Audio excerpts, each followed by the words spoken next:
Teacher Hi, Sabrina ma'am. Ongkiko. Saan po kayo, Ano po teacher? tayo? Sa Juliet Elementary School. Elementary school. Ayan.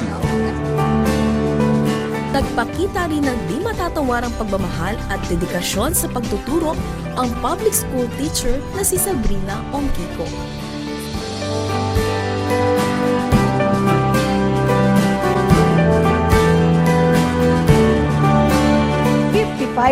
shares ang video ng speech ni Sabsi Ongkiko na in-upload ni Ara Alcantara sa Facebook.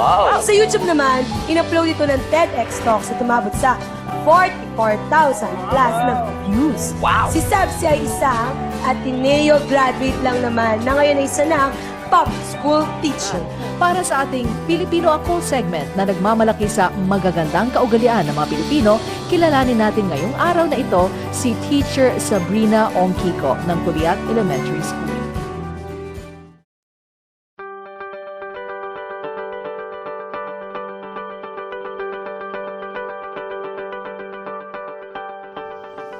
Our guest speaker is a public school teacher at Kuliat Elementary School, Quezon City since 2009.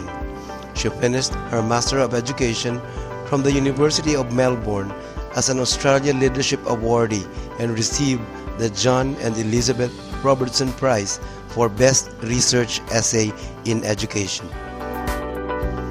Earned her postgraduate diploma in education from the National Institute of Education Singapore as part of the Leaders and Educators in Asia program. She was a biology graduate from Ateneo de Manila University and served for a year as a Jesuit volunteer. She is a 2014 awardee of the Many Faces of the Teacher given by the Batobalani Foundation and was given the Best Teacher Award by the Department of Education, National Capital Region. She was named one of the 15 women of 2015 by the Manila Bulletin and was a YOLO Youth Leading Others awardee of the National Youth Commission.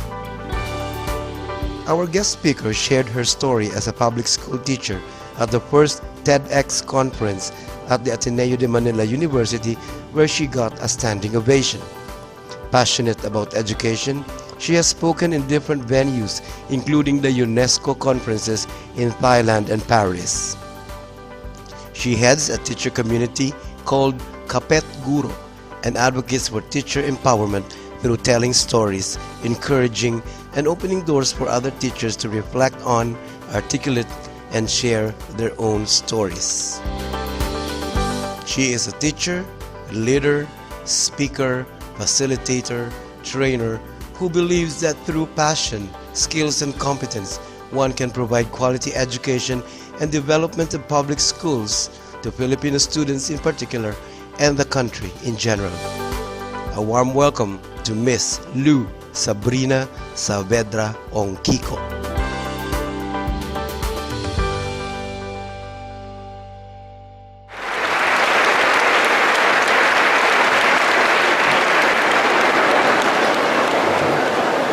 Maraming kasalamat. Magsiupo na po kayo. Mayor Ramon T. Torres, Vice Mayor Nicolas Benguido, ang ating sangguniang panglusot, Department Heads, Schools Division Superintendent Dr. Maria Lordini M. Ortilio, Assistant Schools Division Superintendent Dr. Maria Janeline T. Fundal, our beloved College Administrator Dr. George Borgonio Parroco, our Board of Trustees, sa mga kapwa ko guro na nandirito ngayon, sa mga staff, sa mga magulang at bisita na tumulong, umalalay at gumabay sa ating mga nagsipagtapos ngayong araw na to. At syempre sa inyong mga graduates ng batch 2015-2016, maayong hapon sa inyong tanan at binabati ko kayo, congratulations!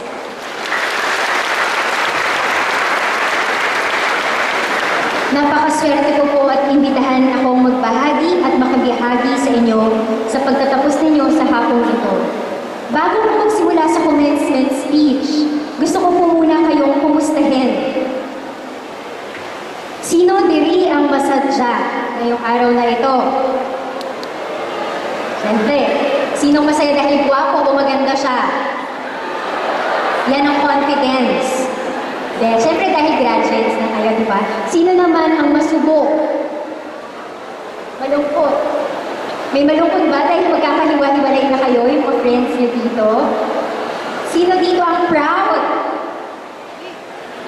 Na nalampasan niya ang mahihirap na subject sa 4 na taon. Sino diri ang mga nagahibi? Naiiyak.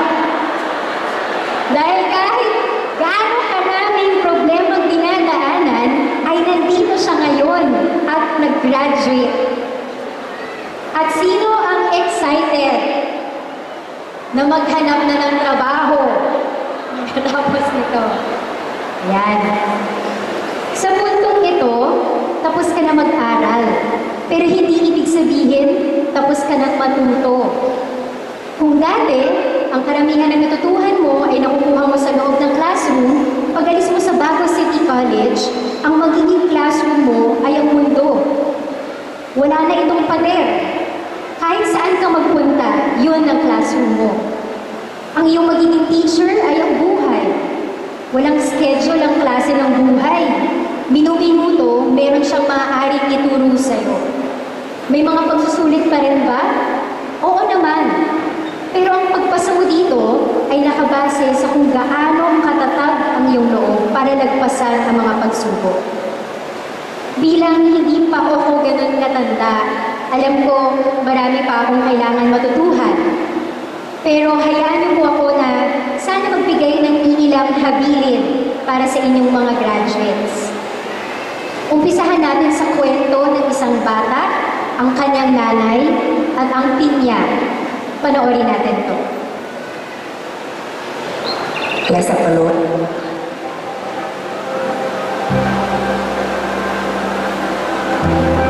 ฉันไม่ได้เรียนหนังสือไม่รู้ว่าต้องพูดต้องสอนแบบไหนฉันรู้แค่ว่าต้องทำให้ดูให้เขาเห็นเป็นตัวอย่าง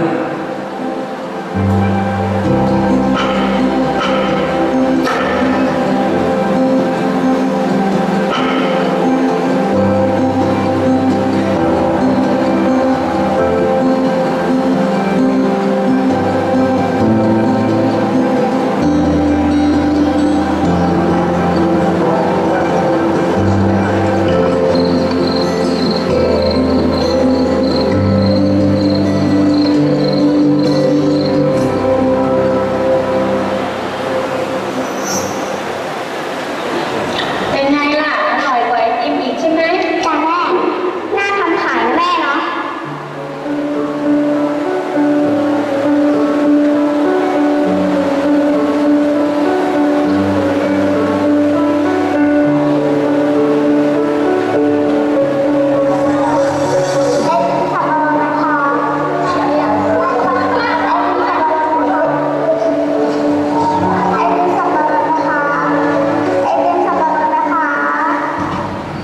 แม่ ทำไมไม่มีใครซื้อเลยอ่ะ งั้นลองไปดูที่ตลาดว่าเขาขายกันยังไง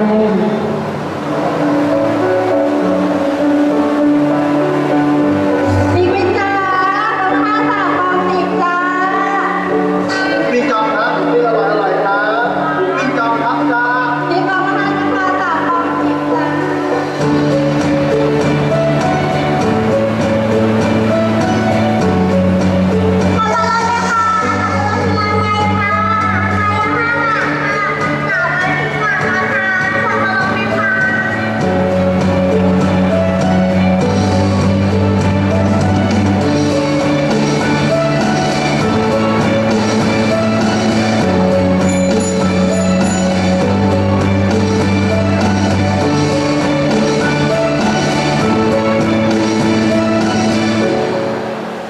พอเห็นเขาได้สังเกตได้ลองทำเอง วันนี้ฉันสบายใจแล้ว ที่เห็นเขาทำได้แบบนี้ และมั่นใจว่าวันข้างหน้าถ้าไม่มีฉัน เขาจะอยู่ได้ด้วยตัวเขาเอง อาชาภูมิสวัสดิ์ได้รับทุนจากโครงการสารรัฐจนจบปริญญาตรีปี 2556 แรงบันดาลใจจากครอบครัวสร้างการเรียนรู้ที่ไม่รู้จบสารรัฐจาก AIS Ayan. Di ba?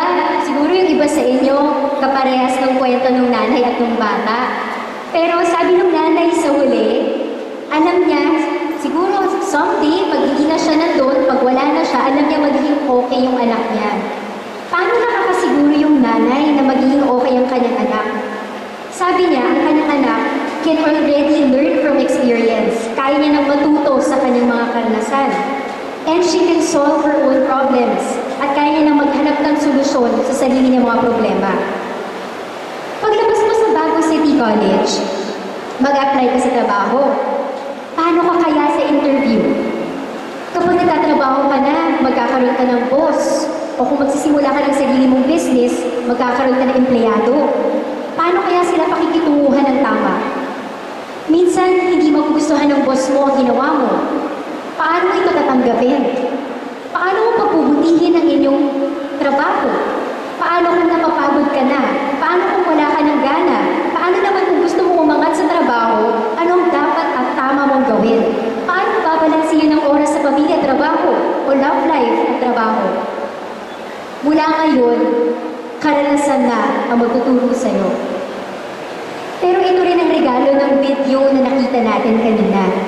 Ipinakita ng bata ang mga tips para siguradong matuto tayo sa karanasan. Tip number 1. Matuto sa pagkakamali.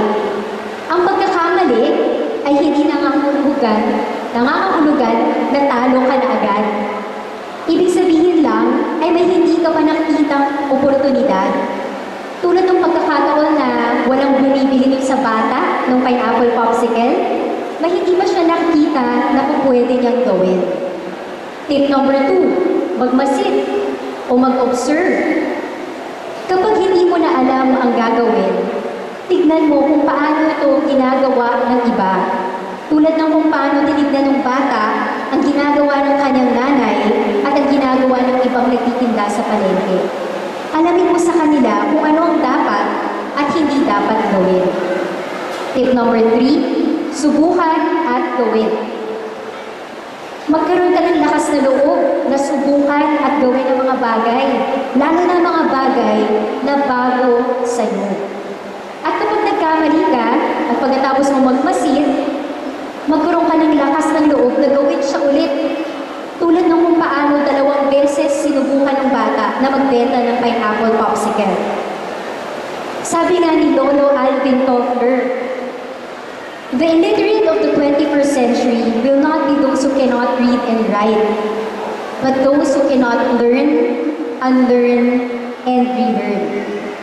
Unlearn, kasi may mga natutuhan tayo mga bagay na mali, di ba? At relearn, kasi may mga bagay naman na kailangan natin matutuhan ulit. Parang couple lang yan na nag-break at nagkabalikan, parang one more chance. Diba? Maraming bagay na kailangan matutuhan, kalimutan at matutuhan ulit. Sabi nga ni Basha, sana ako pa rin, ako na lang ulit. Kahit marunong kang magbasa at magsulat, pero you cannot learn, unlearn, and relearn, ikaw ay matuturing na mangmang, illiterate. Matuto tayo kung paano matuto para hindi tayo maging mangmang. Pero may gusto kong idagdag sa learn, unlearn, at relearn. Itong salitang apply. Learn, unlearn, relearn, at apply. Kailangan gamitin mo ang iyong mga natutuhan. Kasi dito mo mapapagaling ang iyong skills. Sabi nga ng tema nyo ngayong araw na ito, Skills and Education, a Partnership for Progress. Ito ang partnership ng skills at education. Umunlad ka kapag patuloy mong ginagamit ang iyong mga natutuhan. Gumagaling ka sa iyong ginagawa, di ba? Pag paulit-ulit mong ginagawa ito. At kapag patuloy mong napapagaling ang iyong ginagawa, ang tawag na dito ay expertise. Ikaw ay magiging expert sa iyong ginagawa. Para umunlad at maging expert, mahalaga ang pagkatuto. Pero para maging expert, kailangan paulit-ulit mong ginagawa ang mga bagay, di ba? At bawat pag-uulit, dapat mas magaling ka na. Pero sa buhay ngayon, parang wala na ata yung pasensyang magpaulit-ulit. Kung kaya na isang beses lang gawin, bakit hindi, di ba? Pero pag nagawa mo ito ng magaling na isang beses, anong tawag natin doon? Ang tawag natin doon, tsamba. Tama? Yung biglang nagawa mo siya isang beses, tapos di mo na naulit-ulit, tsamba lang yun. So, kailangan ulit-ulit. Sige po, may tanong ako. Tama o mali? Yun na yung sagot, ha? Ang tagumpay ay nakasalalay sa talino o talento. Sagot kayo, ang tagumpay ay nakasalalay sa talino o talento. Tama o mali? No cheating. Sino ang nagsasabi na tama ito? Uy. Sino nagsasabi na mali? Bakit mali? Joke lang. Diba? Kung nagkamali ka dito, okay lang ha. Kasi sabi nga natin kanina, matuto tayo sa pagkakamali. Ang sagot, according to research, ay mali. According to research yan ha. May mga taong matatalino at talentado, pero hindi nagtatagumpay. Bakit? Kasi wala silang tibay ng loob. O grit sa Ingles. Tibay ng loob. Sa tibay ng loob nakasalalay ang tagumpay. May estudyante akong ganyan sa lowest section. Yung magbibigay pa lang ako ng seatwork o quiz, sabihin agad na, Ma'am, hindi ko yan kaya. Natakot siyang sumubok kasi natatakot siyang mabigo. Kaya hindi na lang niya gagawin talaga. Sabi ko nga, ang pinakamasakit sa isang teacher ay kapag ang estudyante niya ang mismong nag-give up na. Siya yung unang bumigay. So, syempre, bilang teacher, hindi tayo papayag na yung ma'am, hindi ko yun kaya, yun yung paulit-ulit niyang sabihin sa sarili niya. Naniniwala ako na kaya niyang ipasa ang quiz at seatwork, pero hindi niya makikita na kaya niya kung hindi niya muna susubukan. So, may isang seatwork, inupuan namin yung parehas. Tapos, ang tagal bago niya pumayag na kumuha ng papel at saka ballpen. Tapos, inisa-isa namin yung questions.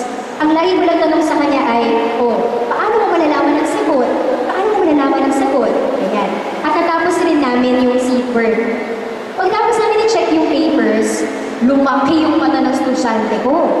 Kasi, nakakuha siya ng perfect score. Tawang-tawa, at hindi ko makakalimutan ang laki ng mata niya. Sabi ko lang sa kanya, di ba kuya, kaya mo? Kailangan lang yan ng tibay na loob na huwag matakot bumagsak. High school na siya ngayon at malaki ng pinagbago niya. At hindi lang yung dahil sa akin, maraming teachers ang umalalay din sa kanya. Tapos nag-chat kami sa Facebook at sabi niya, desidido siyang tapusin ang high school. Iba talaga ang nagagawa ng tibay ng loob. Kung may tibay ka ng loob, magpapatuloy ka kahit mahirap. May pasensya ka para ulit-ulitin na pagilingin ang ginagawa mo. Hindi ka agad binibigay. Kapag nabigo ang taong may tibay ng loob, iniisip nila na hindi permanente ang kabiguan. Hindi ako bigo forever. # umaasa ako. Meron bang ganun dito? Kahit naliligaw, hindi bumibigay, di ba? Umaasa. Ang taong may tibay ng loob, naniniwala sa # tamang panahon. Na sa tamang panahon, maayos din ang lahat at gagawa siya ng paraan para maayos ang lahat. Kung hindi pa ayos, ibig sabihin, hindi pa tapos. Kaya ang taong may tibay ng loob, positibo ang pananaw sa buhay. Kapag bumigay na ang mga matatalino at talentado, ang mga taong may tibay ng loob ang nananatili at nagpapatuloy. Kaya sila ang nagtatagumpay. Ikaw ba to? Ikaw ba ang tao may tibay ng loob? Kung oo, binabati kita, malayo ang mararating mo. Masasabi rin natin na sa tibay ng loob, nahuhubog ang pagkatao, namumud ang pagkatao. Di ba sabi nga nila, kung ano ang palagi mong ginagawa, ang siyang nagiging ikaw. Sabi ni Dr. Onofre Pagsanghan na isang wise old teacher na kahit 80 years old na siya, nagtuturo pa rin siya. Sabi niya, tamang-tama ang sabi ng ating mga ninuno. Kung ano raw ang kamihasnan, ay siyang pagkakatandaan. Ibig sabihin, kung ano ang nakasanayan mo, magiging ganun ka. Kung hindi ka mahilig mag-aral, sa buong studies mo, na nabuhay mo habang nag-aaral ka, at nasanay ka maging tamad, hindi mo pwedeng asahan na magigising ka isang araw at masipag ka na, at nalubhasa ka na, at expert ka na. Diba? Ang progress o pag-unlad na makukuha natin sa pag-ulit, sa pagpapatuloy, at sa tibay ng loob, ay ang pag-unlad ng ating pagkatao. Mahalagang tuunan ng pansin ng pagkatao. Madalas kasi nakakalimutan natin itong pagyamanin eh. Hindi ba kapag tinanong ka, ano ang pangarap mo? Anong madalas mong sagot? Ang sagot mo ay ang trabaho gusto mong makuha. Gusto mong maging police, o teacher, o chef, o IT expert. Pero bihira na isama natin sa pangarap ang maging mas mabuting tao. Anong pangarap mo? Maging isang mabuting tao. Hindi ata natin ito madalas na naririnig. Pero sabi nga ni Tito Martin Luther King Jr., intelligence plus character, that is the goal of true education. Sabi niya na, ang pinakamapanganib ng kriminal ay yung mga taong may talino, pero walang morals, walang values. Yun ang pinaka-nakakatakot na tao. Naalala ko tuloy yung kwento ni May. Si May ay salutatorian namin sa Kuliat Elementary School. At pagdating niya sa high school, nanatili siya sa top section. Naririnig niya yung complaints ng mga teachers tungkol sa mga estudyante sa lowest section na kahit high school na, ay hindi pa rin mabilis magbasa. Alam niyo po ang ginawa ni May? Tinipon niya yung mga estudyante na yon at tinuruan niya silang magbasa. Araw-araw magtuturo siya. Araw-araw pupunta ang mga estudyante niya kahit wala po itong extra grade para sa kanila. Sa totoo, ma'am na rin yung tawag sa kanya ng mga estudyante niya. Pagkatapos ng third quarter, nagkaroon sila ng test sa English. Sa buong batch, 2 po yung nakakuha ng highest. Si May yung isa, at yung isa, estudyante niya. Siyempre, hindi makapaniwala yung mga teachers na ang isang estudyante na nasa lowest section ay makakakuha ng highest score. Pinatawag sila sa principal's office. Tapos inakusahan si May na nagbigay ng sagot. Inakusahan yung estudyante na nangungopya. Siyempre, umiyak yung estudyante ni May. Tapos, umiyak na rin si May. Sabi niya sa principal, kung gusto niyo po ng patunay na hindi kami nangopya, ipag-take niyo po ulit kami ng test. Umaayaw na yung estudyante, pero sabi ni May, maniwala ka sa sarili mo. Kung nakayanan mo ng isang beses, kaya mo ulit. High school to At pinag-retake sila. Siniguradong meron silang tagabantay. Tapos matapos i-check yung papel nila, ang score ni May ay mataas pa rin. Alam mo yung score niya? 46/50. Ang score ng estudyante niya, 48/50. Kahit top 3 lang si May sa batch nila, hindi siya yung top 1. Para sa akin, siya ang pinakamagaling.